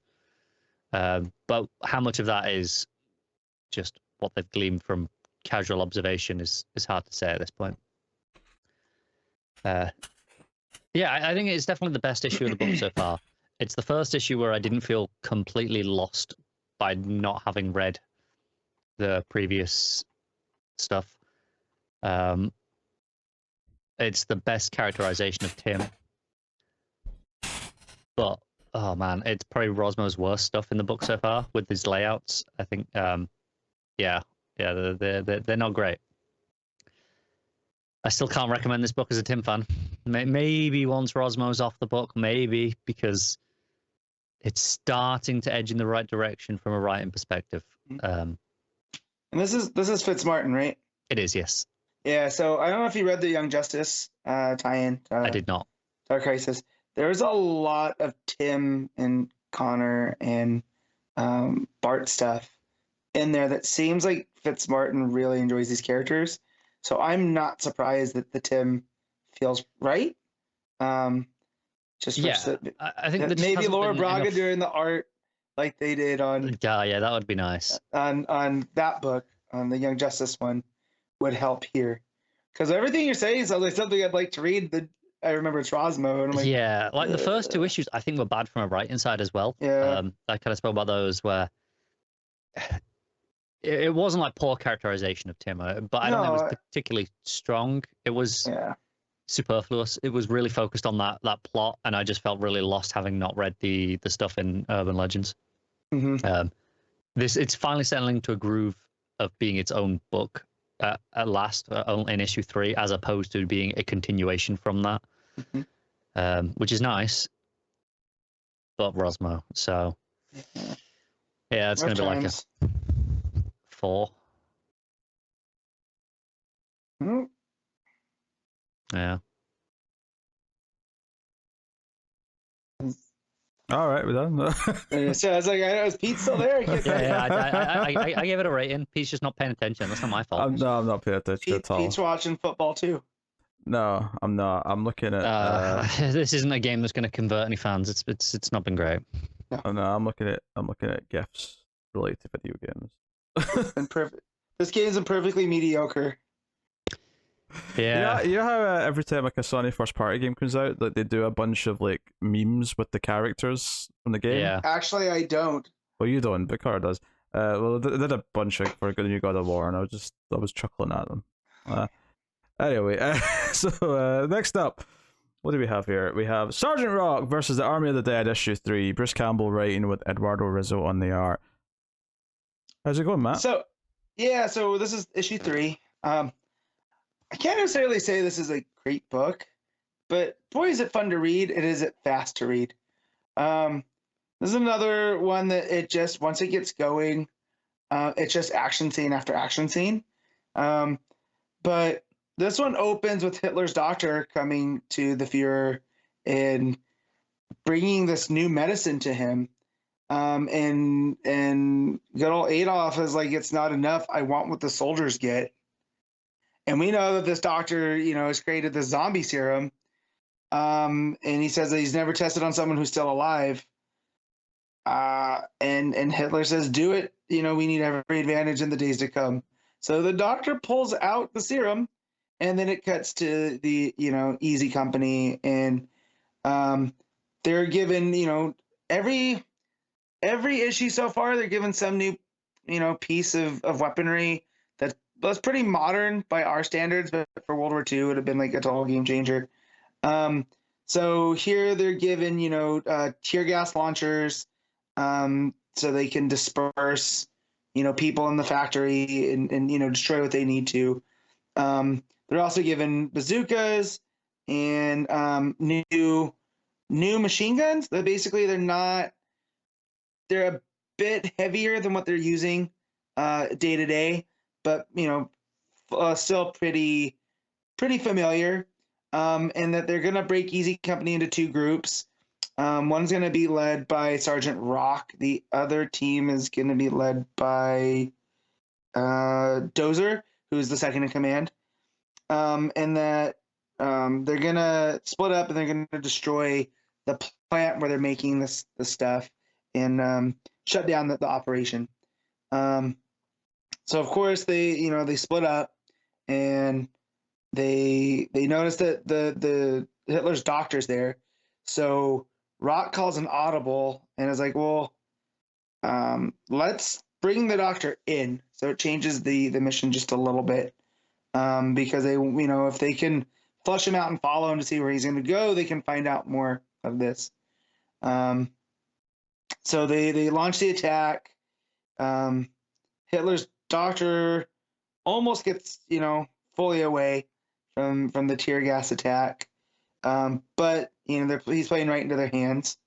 And the other team goes and runs into some issues as they're trying to destroy the narcotics plant. There's a legion of the undead Nazi zombies. And it gets into a heavy action sequence. They throw grenades. They blow them up. Turns out these new guns that they're using are super heavy, so they destroy the body, so they can't reanimate. And they pull the building on top of this legion of the undead. And then they realize that they have to get in there. So they knock their way through, and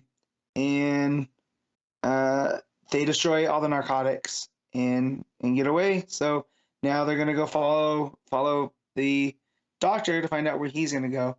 And their team rocks on that mission. The other guys, I think, are gonna join back up. But yeah, it's a very quick moving story, which I very much appreciate.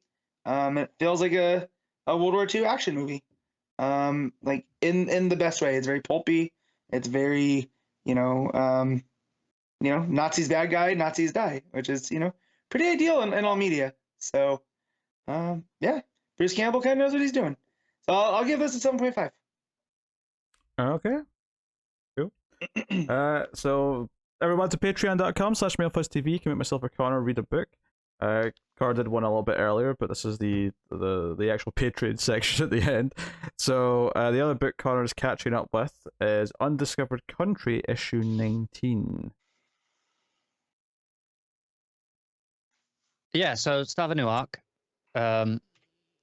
It's not as obvious what this arc is yet compared to previous ones, where they're all in the specific zones, and it was very clear what each of those zones were doing. This one, so far, yeah, it's a little bit different.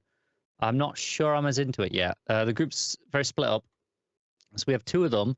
They wake up. They're like, "Where's everyone else?" And they're like, "What's going on?" They seem kind of just in the kind of, relatively speaking, middle of nowhere. And then Paul Revere rides past. It's like, the British are coming. And they're like, what's going on? What now? Yeah, so they seem to be, I don't know if they've actually time traveled. I'm assuming not. I'm assuming this is whatever this realm is, it's a realm of alternate timelines, perhaps something like that. Because there are like some differences that they talk about. How like the British aren't there straight away. They do show up a bit later, and they have to use the little robot to kind of attack them and like keep themselves safe. And you know, they run into a cabin, house to hide, and it is Colonel Sam's in there, but he's dressed as an old frontiersman, and he's like, yeah, sorry about this, you'll have to forgive me, but it's the only way for now. And then seemingly shoots them in the face. So yeah, I have no idea what's going on with this plot. It's very different. And then on the other side of it, you've got another group seemingly in a different possible future, perhaps, where you've got Graves as president. He seems to have been Two-Faceified.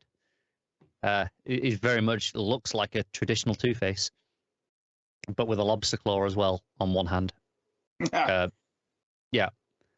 It's a hell of a look, and it's the V-Day parade, and the others are like, what's V-Day? And I was like, well we celebrate, the day we won. Well, won what? Everything. It's this big parade. It's going through, and it's it's just kind of very different. Like it's just it's very much a weird introductory issue of just establishing where/when they are, and I have no idea what the plot is for this arc right now. It's very different. The art's solid. It's great. It doesn't have a lot to do. There's like no action, very little action. There's one sequence of them running from the British, but yeah, not much in it. Shockingly quick read. I got to the end of it and I was like, oh, that's it. It felt like half an issue. It was pretty unfulfilling in that side of things. It's probably my least favorite issue of the book by a significant margin. I still think it's fine. It doesn't do anything overtly bad, but yeah, I'm really not sure quite what it is doing. I'm not really feeling it so far. I'm hoping the next issue kind of gives me some clarity as to what's going on and what this arc is. Because overall, this issue, I don't know, it's just like a 5. Like it's very much just it exists. Wait, don't you like this book? I do normally. I like it a lot, and that's why I'm so confused with this issue, where I'm like, I'm not feeling it at all. And it like I said, it just even from a structural side of things, it felt like I read half an issue. I got nothing out of either side of the plot. There wasn't enough in either one of them, even though they felt like a pretty even split. And it's not a shorter issue, but it felt like there was only a few pages of each thing. Like there was no progression really. Not a lot happened of anything. Yeah, as a way to start an arc, extremely strange. Yeah, I was not feeling this one at all. All right. Well, there you go. That'll take us out of the part of the show. We pick our favorite stuff of the week, favorite panel/moment, favorite cover, favorite art, and top 5 books. So we'll start off with moment/panel of the week. Connor, what have you got? Panel. I'm gonna go from. From Robin are you gonna pick? How dare you?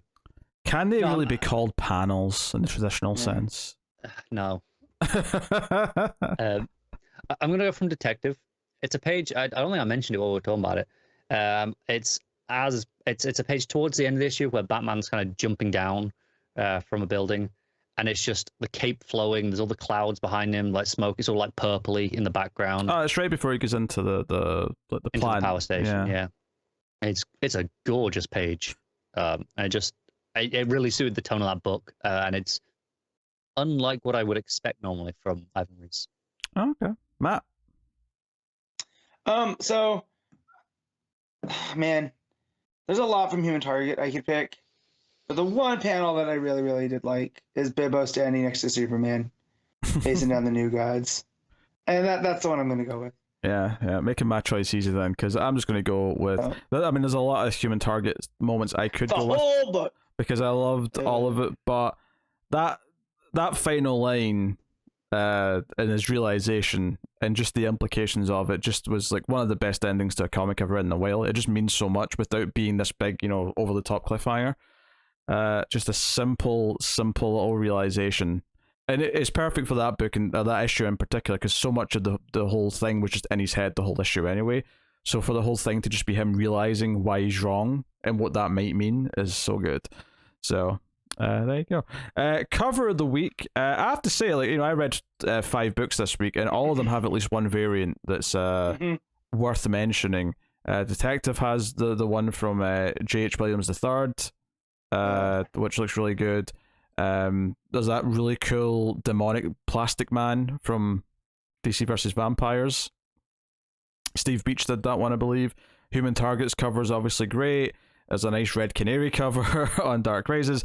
However, my pick is the main cover for Action Comics, which is the Super Family looking at the Fortress of Solitude. It's just beautiful, simple, elegant, and has Keenan there and no Connor for bonus points. So that's rude. Excellent. Yeah.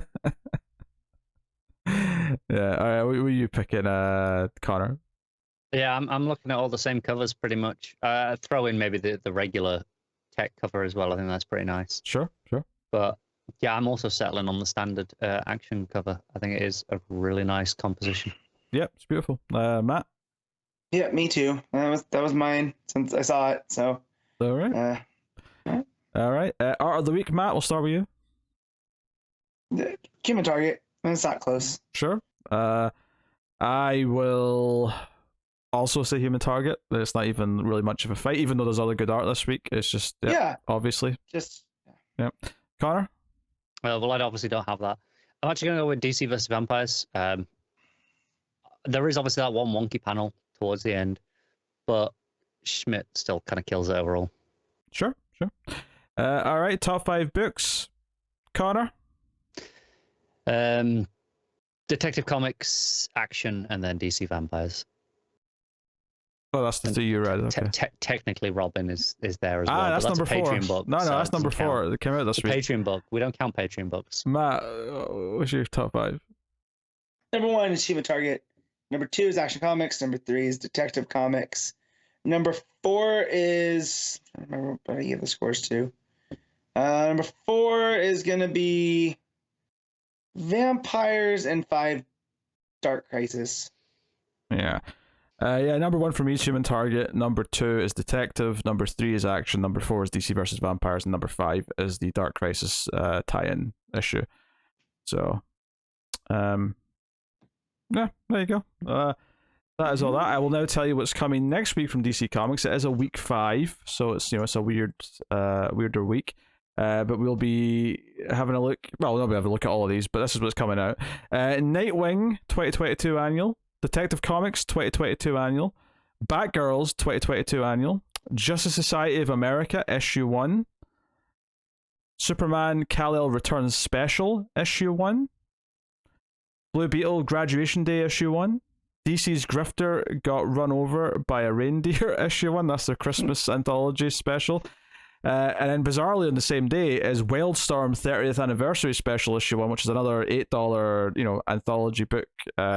Obviously the Grifter thing is more DC wide, but it's just funny that he's like the one they've put in the title, and they've also got a Wildstorm celebration issue on the same day. And then finally Nubia and the Justice League Special issue 1. So interesting mix for a week 5 there. Certainly I'll be reading the 3 annuals, JSA, the Kal-El Return Special, and I might read the Blue Beetle. It's the start of the mini, right? Yeah. Yeah. Well, yeah, they're doing a 6-issue mini. Yeah. So I think that is the start of the mini. Yeah. That is, yeah. Yeah, I got Nightwing, Tech, Justice Society, Kal-El, and then so why not? I'll commit to Blue Beetle as well. There you go, Master Spirit. Yeah. That's the spirit. No one wants to jump on the Wildstorm grenade now. No thanks. Fair enough. But yeah, so it's actually it's a reasonable enough week 5 for a change. So sometimes you get these week 5s where we're, oh shit, we've only got one book. Oh well, I guess we'll have to drum up something else to talk about. And I'll do a Patreon book or 2 as well, of course. So that is what's coming next week from DC Comics. Of course, I will thank our Patreon producers for the month. Thank you very much to Tyler Hess, Cindy Palacios, David Sharp, Bordenow, Christopher Moy, David Brown, Al Tradesman, and Alison M4 Days. Thank you to you all, and thanks to all of our patrons for helping support the content. You can go over to patreon.com/MilfizTV and support us over there for whatever amount you choose. At the $5 tier and up, you get early access to the show whenever it's ready on the Saturday. But any support obviously is very helpful, and you can also support us for free by simply liking, subscribing, sharing the podcast out amongst your friends, your social media platforms, wherever. For as long as Twitter still exists, you can get us at DC Comics Podcast. There's just an @Mailed Fuzz account on Hive Social, which will just covers all Mailed Fuzz stuff, rather than making different accounts for it, if that's of interest. So yeah, check out all these various things, and any and all help is appreciated. But that is the show. That's episode 332. Yeah. Is that what I said at the start? I think it was. You did. Yeah. But yeah, so I guess happy Thanksgiving week to the Americans. It's over. We're good. Yeah. Now everyone's fighting each other over getting the best deal for a big screen TV. So, oh, that's right. It's Black Friday today, isn't it? That's a good point. It is. Yeah, at the time of recording. But yeah, well, there you go. That's the show. Thank you very much. You'll see Connor again in about 3 months, so look forward to that. Thank you once again for watching or listening. We always appreciate it. Keep reading DC Comics. Just remember to never get lost in the Speed Force. Connor's like a groundhog, but not nearly as cool.